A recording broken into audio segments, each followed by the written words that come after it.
उड़ीसा के पुरी में स्थित श्री जगन्नाथ मंदिर, जो किसी चमत्कारी मंदिर से कम नहीं है।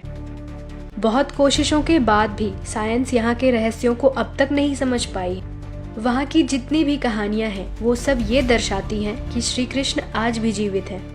कहते हैं कि जगन्नाथ जी की मूर्ति में जो पदार्थ रखा है वो श्री कृष्ण का वास्तविक धड़कता हृदय है, लेकिन उस पदार्थ को जो कोई भी देख ले उसकी मौत हो जाती है। आखिर क्यों और क्या है इस मंदिर की कहानी?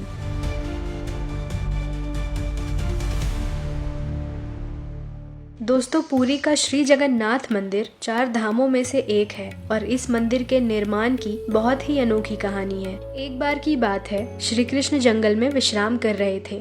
तभी एक ज़ारा नाम के शिकारी ने शिकार समझकर उनके पांव में तीर चला दिया, जिसके पश्चात श्री कृष्ण ने देह त्याग दिया और ये द्वापर युग का अंत कहलाया। ज़ारा ने श्री कृष्ण का देह संस्कार पूरे रिवाज के साथ किया, लेकिन चिता शांत होने पर उसने देखा कि एक चमकती हुई धातु है जो अब तक जली नहीं है। दोस्तों, ये कुछ और नहीं बल्कि ब्रह्म पदार्थ था, यानी श्री कृष्ण का दिल। जब उसने पाया कि ये उसके किसी काम का नहीं, तो उसने उसे लकड़ी पर रखकर पानी में बहा दिया। दूसरे तरफ गंगा डायनेस्टी के राजा इंद्रदेव को विष्णु जी ने सपने में आकर नदी में डुबकी लगाने और उस लकड़ी के तने में बहाए गए धातु को अपनाने को कहा। सपने के अनुसार राजा नदी में गए और उस तने को उठाकर बिना देर किए अपने साथ महल में ले आए। उसके बाद राजा ने कई मूर्तिकारों को बुलवाया, लेकिन कोई भी उस लकड़ी से मूर्ति नहीं बना पाया। कुछ दिन के बाद एक मूर्तिकार आया जो मूर्ति बनाने के लिए तैयार था, लेकिन अपने कुछ शर्तों के साथ। उसने कहा, मूर्ति बनाने के लिए मुझे पूरे 21 दिन का वक्त लगेगा और उस 21 दिन तक कोई न मुझसे मिले, न बात करे और न ही विलंब डाले। राजा ने उसकी शर्त मान ली। उस मूर्तिकार को एक कमरा दे दिया गया जहाँ 21 दिन तक किसी को भी जाने की अनुमति नहीं थी। काम शुरू हुआ और हर रोज कमरे से मूर्ति बनाने की आवाजें भी आती थी, लेकिन वो आवाजें धीरे धीरे बंद हो गई। रानी को लगा कि भूख और प्यास के कारण मूर्तिकार मर चुका है, इसलिए उस कमरे को खुलवाने की जिद की और राजा को ये माननी पड़ी। दरवाजा खुलने के बाद सभी ने देखा कि यहाँ कोई मूर्तिकार है ही नहीं, बस 3 मूर्तियाँ बलराम, सुभद्रा और श्री कृष्ण की है और वो चमत्कारी धातु उसी मूर्ति के अंदर रखा है। दोस्तों, ये मूर्ति में रखी वही धातु है जिनकी जगन्नाथ मंदिर में आप इनडायरेक्टली दर्शन करते हो, क्योंकि वो मूर्ति के अंदर मौजूद होती है। हर 12 साल में श्री कृष्ण की नई मूर्ति स्थापित की जाती है और उस धातु को उसमें शिफ्ट किया जाता है पूरे रीति रिवाज और जश्न के साथ, जिसे नव कलेवर उत्सव कहते हैं। इस रिचुअल के दौरान पूरे शहर की इलेक्ट्रिसिटी काट दी जाती है और उस ब्रह्म पदार्थ को शिफ्ट करने वाले पंडितों के आंखों में पट्टियां और हाथों में मोटे ग्लव्स पहनाए जाते हैं और तब उस धातु यानी श्री कृष्ण के हृदय को नए मूर्ति में शिफ्ट किया जाता है। दोस्तों, ये कोई नॉर्मल हार्ट नहीं है, ये एनर्जी ट्रांसमिट करती है जिसे कोई भी डायरेक्टली अपने हाथों से टच नहीं कर सकता।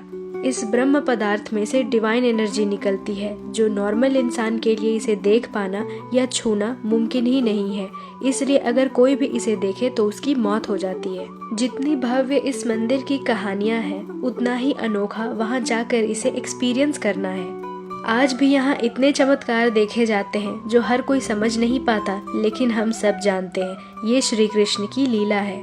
दोस्तों, मंदिर के ऊपर लगा झंडा साइंस के लॉ को फॉलो ही नहीं करता, मतलब कि जिस दिशा में हवा बहती है ये झंडा उसके ऑपोजिट डायरेक्शन में लहराता है। मंदिर में आए लोगों को बांटने वाले प्रसाद मंदिर में ही बनाए जाते हैं। लकड़ी की आग पर 7 मिट्टी के बर्तनों को एक के ऊपर एक रखकर प्रसाद बनाया जाता है। अब आप भी लॉजिकली यही कहेंगे कि नीचे वाले बर्तन का खाना पहले तैयार होना चाहिए, लेकिन ऐसा नहीं है। हैरानी की बात है कि सबसे ऊपर रखे बर्तन का प्रसाद सबसे पहले पककर तैयार होता है और सबसे नीचे वाले बर्तन का प्रसाद आखिरी में। हर रोज लगभग 500 लोगों के लिए प्रसाद बनता है और कभी कभी श्रद्धालुओं की संख्या बढ़ भी जाती है, लेकिन फिर भी प्रसाद कभी कम नहीं पड़ता और ना ही व्यर्थ जाता है।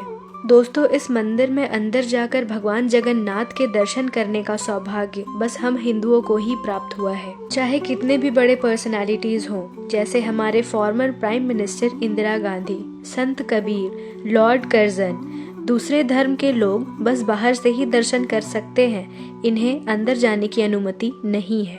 अब 9 दिन मनाए जाने वाले जगन्नाथ रथ यात्रा के बारे में आप तो जानते ही होंगे। हर साल मनाए जाने वाले ये रथ यात्रा के बारे में कहते हैं कि हर कोई श्री जगन्नाथ के दर्शन कई कारणों से नहीं कर पाता, इसलिए भगवान अपने बड़े भाई बलराम और बहन सुभद्रा के साथ खुद अपने गर्भगृह से बाहर निकलते हैं अपने लोगों से मिलने के लिए। ये त्योहार आज भारत के हर कोने में मनाई जाती है और करोड़ों की भीड़ श्री कृष्ण के साथ रथ यात्रा पर निकलती है। तो ये थी कहानी हमारे जग के नाथ प्रभु जगन्नाथ की, जो आज भी दर पर आए भक्तों का कष्ट निवारण करते हैं। सभी दिल से बोलो जय जगन्नाथ।